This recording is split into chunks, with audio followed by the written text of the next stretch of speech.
Bom, alunos, vamos dar continuidade mais uma aula. Essa é a terceira aula. Antes de começar, eu quero dar um recado para você. Faça exercícios todas as semanas, no final da aula.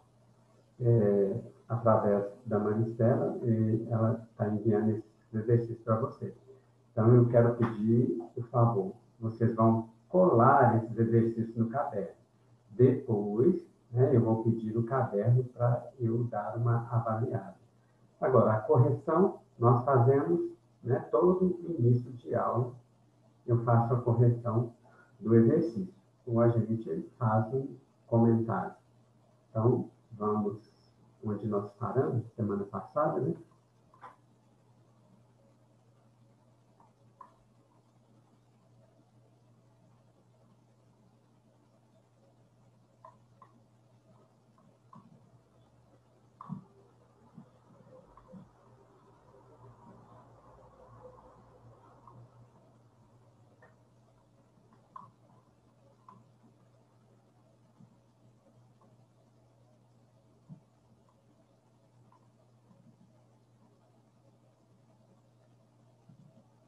Demorando um pouquinho. Então, agora deu certo a apresentação.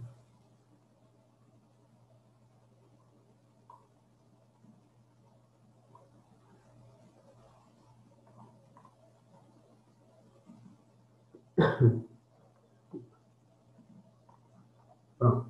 Na aula passada, eu deixei essa gravura, né? E eu passei o exercício para a gente comentar dessa gravura. Então, eu pedi sobre a revolta da vacina. Então, essa revolta, ela aconteceu no Rio de Janeiro, em 1904, quando o Rio de Janeiro era a capital do Brasil. O povo, naquela época, estava insatisfeito, aí protestou contra a lei da vacinação obrigatória e também contra os serviços públicos prestados. A antivaríola foi a vacinação responsável por essa revolta. Foi uma rebelião popular contra a campanha de vacinação obrigatória para todos os brasileiros, tinham que ser maiores de 6 meses de vida. Esse protesto popular que ocorreu no começo do século XX, na cidade do Rio de Janeiro, o responsável foi o sanitarista Oswaldo Cruz, que colocou esse projeto em prática. O Rio de Janeiro não era uma cidade planejada, Naquela época não tinha aquele planejamento adequado. Em parte por causa do período Brasil colônia, do Império também. Isso vocês já devem ter visto em história, não vão aprofundar muito não.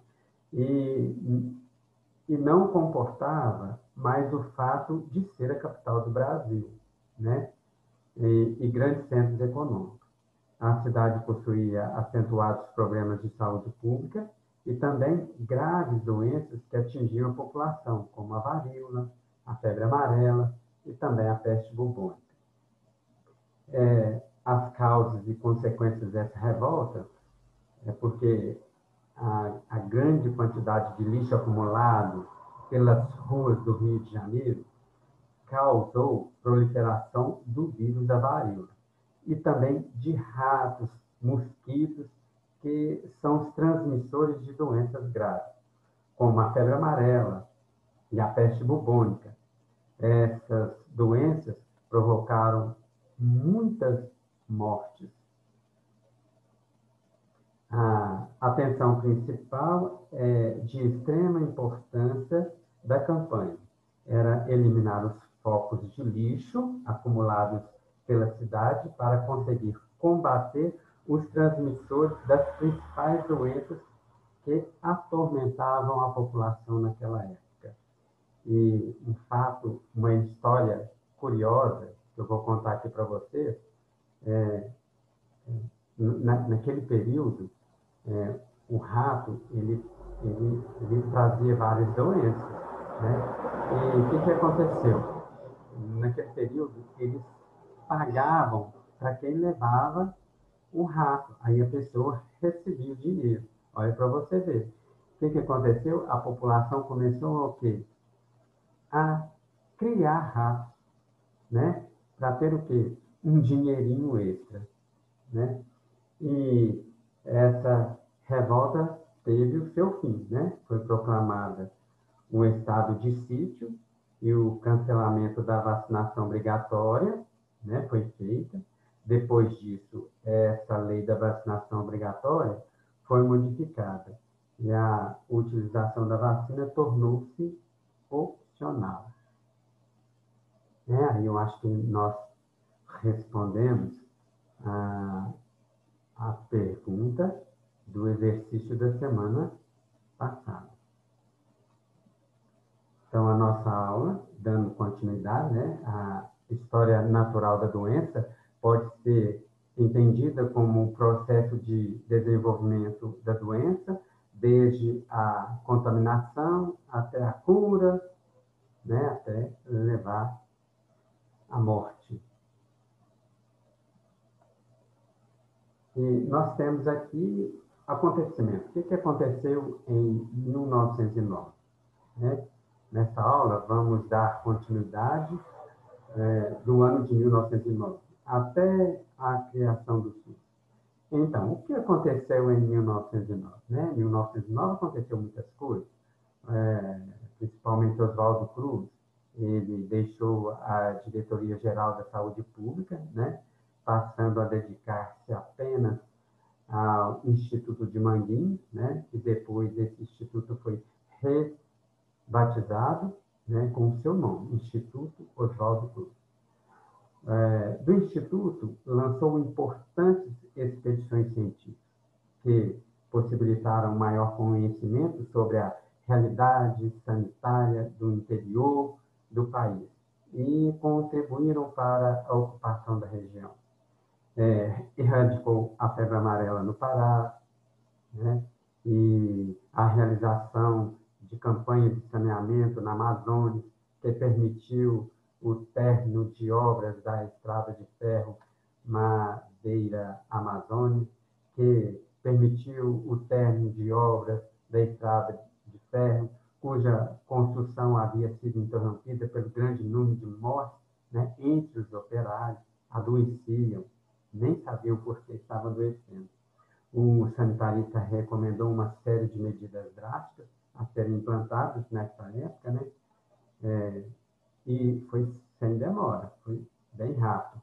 Os cuidados sanitários começaram antes dos operários chegarem à ferrovia, né? Com o engajamento de pessoas em áreas que não era, né?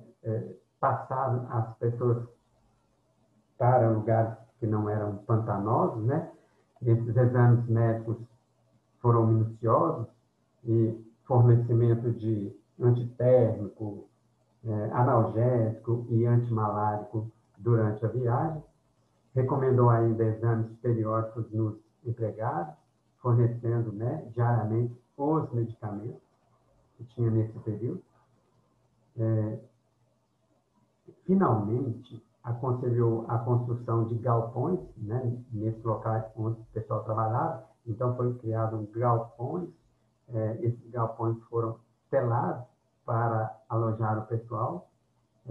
Forneceu também a água filtrada ou fervida, forneceu calçados e locais determinados para as necessidades biológicas e fisiológicas de defecação dos funcionários. Também em 1909, né, olha, Carlos Chagas descobriu a doença provocada pelo Trypanosoma cruzi, que então passou a se chamar doença de Chagas. Eu vou falar aqui para vocês que o primeiro caso de doença de Chagas, que Carlos Chagas descobriu no Brasil, foi de uma menina de Berenice. Na época ela tinha 2 anos, e essa moradora era do município de Lacense, Minas Gerais, local onde o pesquisador se instalou para combater a malária e entre os trabalhadores do estado de Terra Central do Brasil. Temos que dar uma atenção especial, muito especial, para Carlos Chagas. Ele descobriu o vetor, o parasita e como se transmitia a doença. O barbeiro, o parasita, que é o Trypanosoma cruzi, foi o único cientista a descobrir o vetor, parasita e a doença.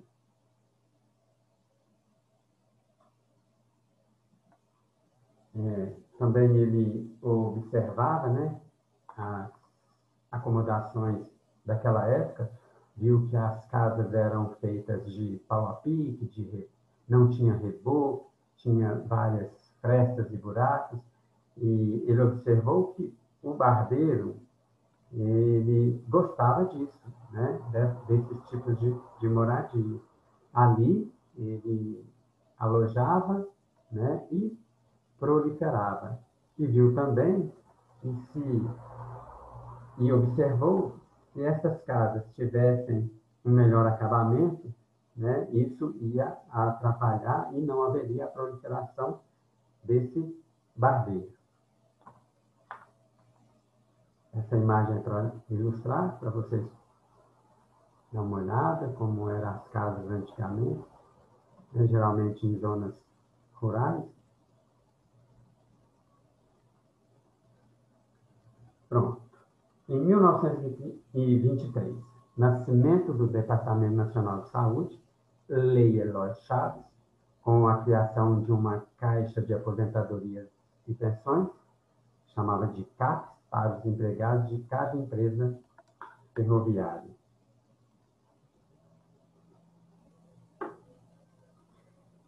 Nascimento do Departamento Nacional de Saúde, que seria hoje o Ministério da Saúde. Essa Lei Eloy Chaves foi uma grande lei, né, da área de saúde pública. Essa criação, ela é mais ou menos a ideia de um INAMPS, de antigamente. Foi a primeira iniciativa com a criação do Departamento de Saúde, foi a primeira iniciativa para a saúde pública, em trabalhar para a saúde pública. Agora, temos um departamento que é responsável pela saúde do trabalhador, pela saúde pública. Em 1929, a crise econômica, né? Foi uma crise mundial que se desdobrou no Brasil nessa época. Os principais produtos de importação eram o café, e com essa crise, os outros países não tinham mais condições de comprar o café brasileiro. O que acontecia? Aconteceu que os armazéns ficaram abarrotados de café, porque não vendiam. O que isso vai afetar? Principais consequências dessa crise de 1929 foram o desemprego em massa, a falência de várias empresas, tanto do setor industrial quanto do setor agrícola, e a pobreza que assolou grande parte da população.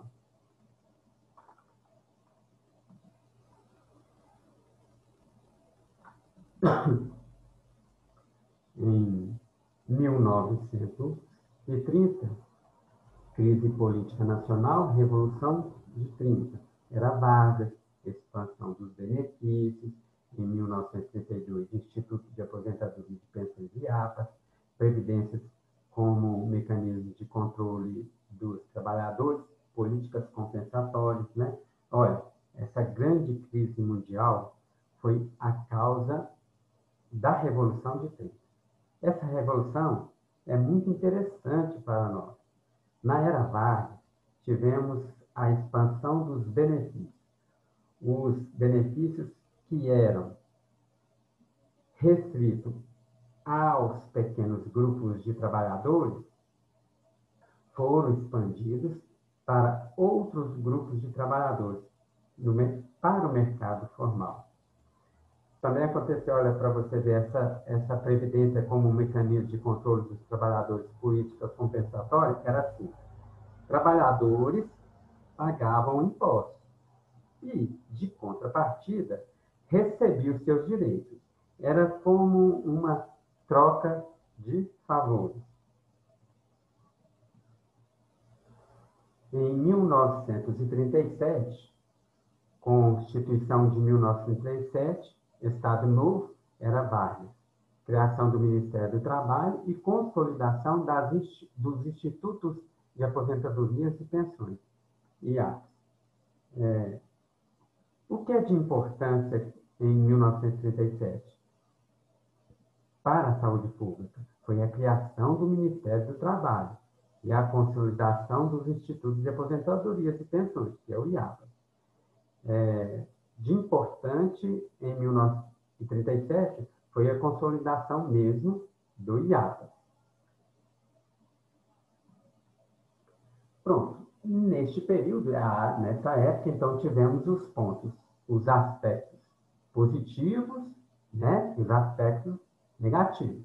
Os aspectos positivos, com o início do modelo de assistência pública, o maior número de pessoas pôde ter acesso à saúde de forma gratuita. Até então, a assistência à saúde era restrita a assuntos de interesse econômico, né? Só a economia nesse período. O aspecto negativo, o investimento na saúde era em grande parte vindo dos trabalhadores. Logo, muitas pessoas continuavam não tendo acesso ao mínimo necessário de assistência médica. Nessa época, se você era trabalhador do mercado formal, por exemplo, você tinha acesso à saúde pública. Se você não era, simplesmente não tinha. E isso, se você não tinha assistência à saúde, era ruim para a população. Eu deixei essa aula aqui. Da próxima vez, nós vamos começar em 1941, né? Qualquer dúvida, me chame no WhatsApp. Eu ainda não tenho o grupo de vocês, mas eu quero conversar com a Marcela para ver se eu entro em contato com vocês pelo WhatsApp ou por e-mail. Vamos ver o que a Marcela vai me falar. Então, vou estar passando os exercícios e depois a gente vai corrigir. E até breve. Espero que vocês tenham entendido, né? Qualquer dúvida é só me chamar. Até breve.